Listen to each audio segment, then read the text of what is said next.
इस्लाम में ये दर्स देता है, चाहे वो हिंदू हो या मुसलमान, सिख हो या ईसाई, किसी को बगैर गलती के नहीं मार सकते हो।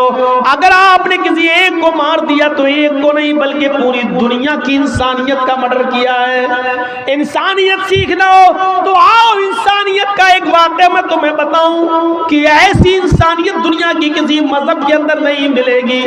नबी अकरम जनाब मोहम्मद रसूलुल्लाह सल्लल्लाहु अलैहि वसल्लम के जमाने में एक औरत आती है, जंगलों में बकरियां चरा रही थी और वहीं पर किसी बकरियां चराने वाले चरवाहे के साथ उसका मुआशिका हो जाता है। आंखें लड़ती हैं और किसी पहाड़ी के किनारे जाकर जंगल ही में उस चरवाहे में बकरियां चराने वाले और बकरियां चराने वाली इस औरत दोनों में मुआशिका हो जाता है और पहाड़ी के किनारे जाकर इन दोनों से जिना हो जाता है। वो औरत उसको अच्छी तरह नहीं जानती थी कौन है, बस जंगल में आंखें लड़ी और दोनों के जज्बात भड़के और दोनों ने पहाड़ी के किनारे वादी में एक खाई के अंदर जिना कर लिया। लेकिन जब वो औरत बकरियां चरा कर घर आई तो रात भर सो न सकी, उसको नींद नहीं आ रही है, उसकी करवटें बदल रही है कि अल्लाह ये मैंने क्या कर डाला, अल्लाह ये मुझसे कौन सा जुर्म हो गया।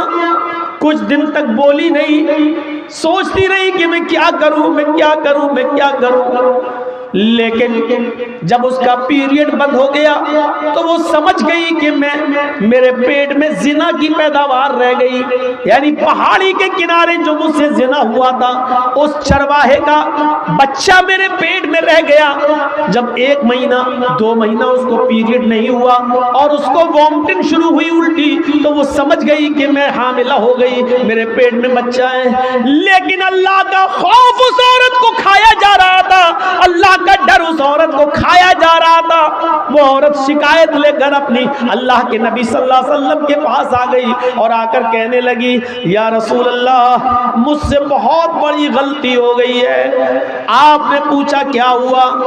उसने कहा इन्नी क़द असबतुल हद्द या रसूल अल्लाह, अल्लाह के रसूल मैं हद को पहुंच चुकी हूँ। आपने कहा ऐसा कौन सा जुर्म किया कि तुम्हारे ऊपर हद नाफिज की जाए? कहने लगी इन्नी हुबला मिनज़ ज़िना, मैं जिना से हामिला हो चुकी हूं। आपने सहाबा से कहा जरा इसके मुंह को सूंघो तो कहीं शराब के नशे में तो नहीं बोल रही है। सहाबा ने कहा अल्लाह के रसूल शराब के नशे में नहीं बोल रही। फिर आपने उससे वजाहत पूछी, क्या रियल में जिना हुआ है, हकीकत में जिना हुआ है? तुम जिना जानती हो किसको कहते हैं? उसने इकरार किया हाँ। अल्लाह के नबी ने कहा तुम्हें इसकी सजा मालूम है? कि जी। क्या? कहा मैं शादीशुदा हूं, मेरा शौहर कई महीने से नहीं था, इसलिए जवानी के जज्बात में बहकर मुझसे ये गलती हो गई। मुझे मालूम है कि शादीशुदा औरत की सजा जिना की उस औरत को पत्थरों से मार मार के हलाक करना है। अच्छा, जब तुम्हें मालूम ही है तो फिर सजा के लिए तैयार हो जाओ। उसने कहा अल्लाह के रसूल मैं तैयार हूं। फरमाया ठीक है, ऐ सहाबियो जाओ, इसको जंगल में ले जाओ, सीने के बराबर जमीन में गाड़ो, औरत है, और पत्थरों से इसको सर पर इतने मारो, पत्थरों को इतना इसके सर पर मारो कि ये औरत की जान चली जाए, निकल जाए, रूह कब से उनसुरी से परवास कर जाए। सहाबा लेके जाने लगे और जब जाने लगे उसका हाथ पकड़ा, खींचा, चल। जैसे ही वो थोड़ी दूर गई सहाबा ने कहा जल्दी चल। उसने कहा आए नबी के साथियों मैं जल्दी नहीं चल सकती, मेरे पेट में हमल है, मेरे पेट में बच्चा है। ओ यही जिना की पैदावार है? कहने लगी जी। सहाबा किराम अल्लाह के नबी के पास दोबारा उस औरत को लेकर आए कहा अल्लाह के नबी इस औरत की दास्तान तो सुनो, इसने पूरी बात नहीं बताई। का क्या? कहा कि जब मैंने इससे कहा जल्दी चलो तो ये कहने लगी कि मैं ज्यादा जल्दी नहीं चल सकती, इसलिए कि मेरे पेट में हमल है, मेरे पेट में बच्चा है। अल्लाह के नबी ने उससे पूछा क्या ये सही बात है? कहने लगी हाँ, अरे अल्लाह के रसूल मेरे पेट में बच्चा है, जिना की पैदावार है, उसी आदमी ने जिसने जिना किया है उसी का हमल मेरे पेट में रह गया। आपने कहा तो फिर गलती तेरी है, तुझे सजा मिलनी चाहिए, तेरे पेट में जो बच्चा पल रहा है उसको क्यों मारा जाए, उसकी क्या गलती है बेचारे की। इंसानियत देख रहे हैं आप, एक नाजायज बच्चा, लेकिन अल्लाह के रसूल उसको भी मारने की इजाजत नहीं दे रहे हैं। जब तुम मर जाओगी तो बच्चा भी मर जाएगा। नहीं, अभी पेट में तेरे बच्चा है, इस बच्चे को तेरे पेट में नहीं मारा जाएगा, जा जब बच्चा पैदा हो जाए तब आना। कहने लगी अल्लाह के रसूल अभी तो 7 महीने लग जाएंगे। कहा 7 महीने के बाद आना, अभी तुझे मारूंगा तो बच्चा भी मर जाएगा। छोड़ दिया उसको, जेल में नहीं रखा कि भाग जाएगी। क्यों? जिसको अल्लाह का डर है वो कहाँ जाएगी? मेरी अदालत से भाग जाएगी, कल क़यामत के दिन अल्लाह की अदालत में तो सजा पाएगी, मेरा क्या बिगाड़ेगा। उसको भी कैसी तरबियत थी अल्लाह के रसूल की, वो औरत भी कहीं नहीं भागी, वही रही, अपने घर पे खाती रही, पीती रही, नमाज पढ़ती रही, तौबा करती रही, गिड़गिड़ाती रही। और 7 महीने और रहने के बाद जब 9 महीने पूरे हो गए और जब बच्चा पैदा हुआ तब वो बच्चे को लेकर जब चलने फिरने लगी तो आई और कहा अल्लाह के रसूल ये बच्चा। आपने कहा ओ बच्चा पैदा हो गया। कहाँ? साहबा जाओ अब इसको ले जाओ और इसको संसार कर दो। बच्चा रोने लगा। उसने कहा अल्लाह के रसूल इस बच्चे को आखिरी बार दूध पिला देती हूँ। आपने दे दिया। उस औरत ने उस बच्चे को अपनी पिस्तान से लगाया, मुंह फेरा, मुंह घुमाया, जैसे ट्रेनों में और बसों में जो औरतें अपने बच्चों को दूध पिलाती हैं, एक तरफ मुंह घुमा लेती हैं और अपने बच्चों को पिस्तान से लगा लेती हैं। उस औरत ने भी चेहरा घुमाया और दूसरी तरफ मुंह करके अपने बच्चे को पिस्तान से लगाया। बच्चे ने दूध पिया, इतना पिया कि दूध उसके होंठों पर, दूध उसके मुंह पर आ गया और हंसने लगा। अल्लाह के रसूल को उसने वो बच्चा दे दिया। नबी अकरम उस बच्चे को अपनी गोद में लेते हैं। नाजायज बच्चा, उस बच्चे का असली बाप का पता नहीं, लेकिन अल्लाह के रसूल ले रहे हैं गोद में। क्यों? क्योंकि इस बच्चे का क्या कसूर है, इसकी क्या गलती है। उस बच्चे को अपनी गोद में लिया, उसके होंठों पर मां का लगा हुआ दूध देखा। ये औरत जा रही है सजा भुगतने के लिए। अल्लाह के रसूल आवाज दे रहे हैं बीबी इधर आओ। उसने चेहरा घुमाया, या रसूल अल्लाह क्या हुआ? फरमाया इस बच्चे की ग़िज़ा भी तेरी पिस्तान में मौजूद है। मोहम्मद किसी बच्चे का हक नहीं मार सकता। ये बच्चा भी तेरे दूध का मोहताज है। इस बच्चे को पकड़, दूध पिला, और जब तक ये बच्चा रोटी ना खाने लगे तब तक तुझे सजा नहीं। कहने लगी अल्लाह के रसूल अगर बीच में मर गई तो जहन्नम में जाऊंगी। कहा नहीं, तेरी नीयत तो अच्छी है, अल्लाह नीयत के मुताबिक जज़ा और सज़ा देता है। जा, जब दूध रोटी खाने लगे और दूध छोड़ दे तब आना। बच्चे को उसने दूध पिलाया और जब बच्चा रोटी खाने लगा, रोटी दांतों से तोड़ने लगा, तब वो लेकर आई। अल्लाह के रसूल देखिए बच्चा रोटी खा रहा है।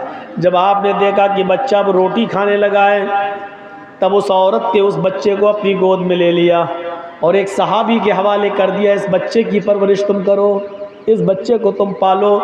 और उस औरत से कहने लगे कि अय औरत, अब मुहम्मदुर रसूलुल्लाह की अदालत में तुझे और ज़्यादा मोहलत देने की कोई गुंजाइश नहीं है। जितनी गुंजाइश मैं दे सकता था उतनी दे दी, जितनी मोहलत मेरे हाथ में थी वो मैं दे चुका हूँ। अब शरीयत मोहम्मदी में तेरे लिए कोई मोहलत बाकी नहीं है। अरे मेरे सहाबियों, अब इस औरत को ले जाओ और इसको जाकर संसार कर दो, पत्थरों से मार मार के हलाक कर दो। उस औरत को जंगल में ले जाया गया, उस औरत को सीने के बराबर ज़मीन में गाड़ा गया और सारे सहाबा ने पत्थर उठा लिए। पहला पत्थर खालिद इब्न वलीद ने उस औरत के सर पे मारा, उसका सर पहले ही पत्थर में फट गया, उसके खून का फव्वारा निकला और खून की छींटें खालिद इब्न वलीद के कपड़ों पे आई। खालिद इब्न वलीद ने देखा कि उसके खून ने मेरे कपड़े ख़राब कर दिए तो उसको गाली दे दी, कम बख्त तेरा सत्यानाश जाए, मलून जानिया बदचलन, तेरे खून ने मेरे कपड़े नापाक कर दिए हैं, तेरे खून ने मेरे कपड़े गंदे कर दिए हैं। ये अल्फाज सहाबा ने सुन लिए और अल्लाह के रसूल को बताए। औरत तो इस दुनिया से चली गई, औरत तो इस दुनिया से रुखसत हो गई, पत्थर खा खा कर उसने तो अपनी जान दे दी। लेकिन अल्लाह के रसूल सल्लल्लाहु अलैहि वसल्लम को इतना बुरा लगा कि खालिद इब्न वलीद ने ये जुमले क्यों बोले। वो तो बेचारी मजबूर थी, वो तो हाथ उसके गड़े हुए थे, सीने तक ज़मीन में गाड़ दी गई। पत्थर खालिद ने मारा, उसका सर फटा और खून के छींटे निकले, कपड़ों पे आए। तो उस औरत का क्या कसूर था बेचारी का, वो तो ज़मीन में गड़ी हुई थी, उसका क्या कसूर था। खालिद इब्न वलीद से बात करना बंद कर दिया। खालिद इब्न वलीद ने तीसरे दिन कहा, फिदा का भी वो मिया रसूलुल्लाह, अल्लाह के रसूल आप मुझसे बात नहीं करेंगे और मैं मर गया तो जहन्नम में जाऊंगा, मेरे माँ बाप आप पर कुर्बान, आप हमारी गलती तो बताइए, अब हमसे नाराज क्यों हैं। अल्लाह के नबी ने फरमाया, खालिद तुमने उस औरत को जो गाली दी उससे मोहम्मद को बहुत तकलीफ हुई है। कहा, अल्लाह के नबी मैंने जब पत्थर मारा तो उसके खून का छींटा निकला, उसने मेरे कपड़े खराब कर दिए, वो बदचलन औरत थी। आपने कहा, खालिद वो बदचलन नहीं थी, अरे खालिद वो औरत जानिया नहीं थी, उसका शौहर कई महीनों से नहीं था घर पे, इसलिए जंगल में वो बकरियां चराने गई और जज्बात में आकर उससे एक बार गलती हो गई। एक बार गलती को आदत नहीं कहा जाएगा, एक बार हो जाने वाले जिना को पर बदचलनी का इल्जाम नहीं लगाया जाएगा। वो बदचलन नहीं थी, जज्बात को कंट्रोल नहीं कर सकी और जिना कर बैठी। लेकिन खालिद उस औरत ने ऐसी तौबा की है, ऐसी तौबा की है, ऐसी तौबा की है, यानी अपने आप को पत्थरों से मरवा कर, पत्थर खा खा कर मर गई और जान दे दी। उसने ऐसी सच्ची तौबा की है। ऐ खालिद अगर उस एक औरत की तौबा को इस मदीने के 70 गुनाहगारों पर डाल दिया जाए, 70 जहन्नमियों पर भी डाल दिया जाए, तो एक औरत की तौबा से उन 70 के 70 जहन्नमियों की बख्शिश हो जाए। उस एक औरत की तौबा से 70 के 70 जहन्नमी भी जन्नत में चले जाएं। इतनी सच्ची तौबा की है उस औरत ने। तुम उसको बदचलन कहते हो। ये पूरा वाकया बताने का मकसद ये है कि ये है इस्लाम, जिसने एक मासूम और एक नाजायज और एक ऐसे बच्चे को भी मरने नहीं दिया जो बच्चा अपनी माँ के पेट में पल रहा था और जिसके बाप का पता नहीं। इस्लाम इसका नाम है जो किसी एक मासूम बच्चे की भी जान, चाहे वो नाजायज ही क्यों ना हो, अगर कोई औरत आज भी अगर जिना से हामिला हो गई हो, प्रेग्नेंट हो गई हो, तो आज भी इस्लाम उस औरत को सजा नहीं दे सकता। अगर इस्लामी हुकूमत आ जाए तो आज भी आप उसको सजा नहीं दे सकते जब तक कि वो बच्चा अपने माँ के पेट से पैदा ना हो जाए। इस्लाम इंसानियत का इतना एहतराम करता है कि एक मासूम और बेगुनाह बच्चे की जान लेने को भी जायज करार नहीं देता। सीखें ये बड़े बड़े हुक्मरान, ये है इस्लाम, ये बताता है इस्लाम, और ये है इस्लाम की इंसानियत। अल्लाह का शुक्र है कि हमें इस्लाम मिला, अल्लाह का शुक्र है कि हम इस्लाम के पैरोकार, अल्लाह का शुक्र है कि हम इस्लाम को फॉलो करते हैं। तो मेरे भाइयों 12:30 से 2 बज गया है, 1.5 घंटे की तकरीर काफी।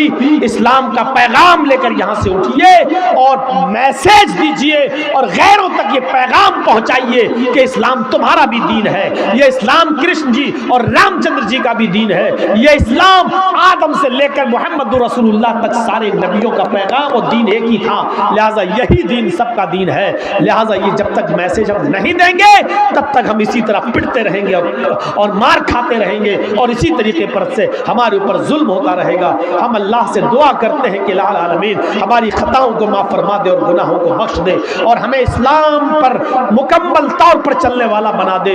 आय अल्लाह, जब तक तू हमें जिंदा रख, इस्लाम पे जिंदा रखना, और जब हमारा खात्मा हो तो ईमान पर हमारा खात्मा फरमाना।